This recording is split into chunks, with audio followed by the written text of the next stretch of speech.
Pria itu sedang membelah kayu bakar. Tiba-tiba muncul 3 tentara khusus di belakangnya. Mereka bertanya kepada pria itu apakah dia pernah melihat seorang gadis kecil. Pria itu hanya mengusap keringatnya.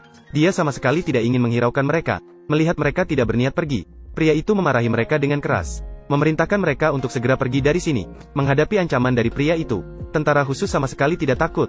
Langsung memerintahkan anak buahnya untuk masuk dan melakukan penggeledahan di dalam rumah.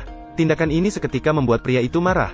Dia membalikkan tubuhnya dan memukulnya dengan kapak hingga terlempar ke udara. Kemudian dengan keras memukulkan kapaknya.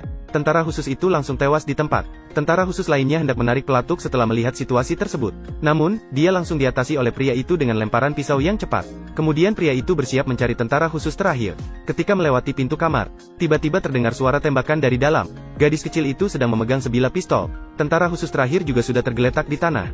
Pria itu tidak terlihat panik sedikit pun di wajahnya. Sepertinya 3 orang yang mati itu hanya bayangan yang bisa ditemui di mana-mana. Pria kuat ini bernama John. Dia adalah seorang mantan tentara khusus.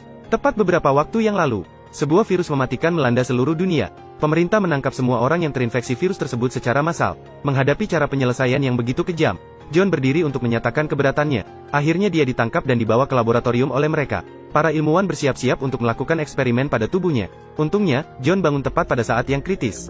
Dia membunuh para ilmuwan dan melarikan diri sepanjang jalan. Untuk menghindari masalah, John hanya bisa bersembunyi di hutan belantara, hidup dalam isolasi dari dunia luar. Hingga pada suatu hari, John yang duduk di dekat api unggun, tiba-tiba mendengar suara aneh dari jauh. Ketika dia berbalik, baru dia sadar. Seorang gadis yang penuh luka, tiba-tiba muncul di belakangnya. Sebelum John sempat bertanya, gadis itu sudah pingsan. John merasa tidak tega di hatinya. Dia membawa gadis itu ke dalam rumah untuk merawatnya. Dalam perawatan John, gadis itu segera sadar kembali. Namun dia sangat takut pada John di depannya. John jongkok di depan gadis itu, mengatakan bahwa dia tidak akan menyakiti gadis itu. Melihat mata tulus John, gadis itu akhirnya menjadi lebih rileks. Dia memiliki beberapa luka tembak di tubuhnya.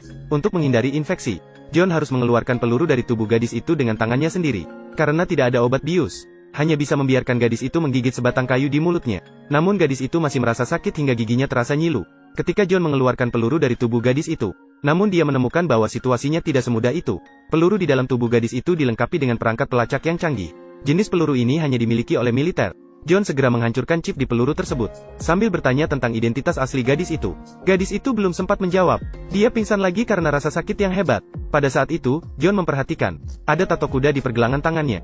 Dia sudah mulai menduga-duga identitas gadis itu. Oleh karena itu, ketika gadis itu bangun kembali, John tidak melanjutkan pertanyaan tentang identitasnya. Dia meminta gadis itu untuk istirahat beberapa hari dan kemudian harus pergi. Namun pada sore hari itu, sebuah tim pasukan khusus datang ke pintu mereka. Meskipun John tidak ingin menimbulkan masalah lebih banyak, dia tidak bisa hanya diam melihat gadis itu. Dia kemudian mengatasi mereka. Pada malam hari, gadis itu yakin bahwa John adalah orang baik. Dia mengungkapkan semua kebenaran kepada John. Gadis ini memiliki antibodi virus imun bawaan sejak lahir. Setelah rahasia ini ditemukan oleh militer, mereka segera menangkap gadis itu. Mereka melakukan eksperimen manusia yang kejam dan tidak manusiawi. Untungnya, gadis itu berhasil melarikan diri dengan diam-diam.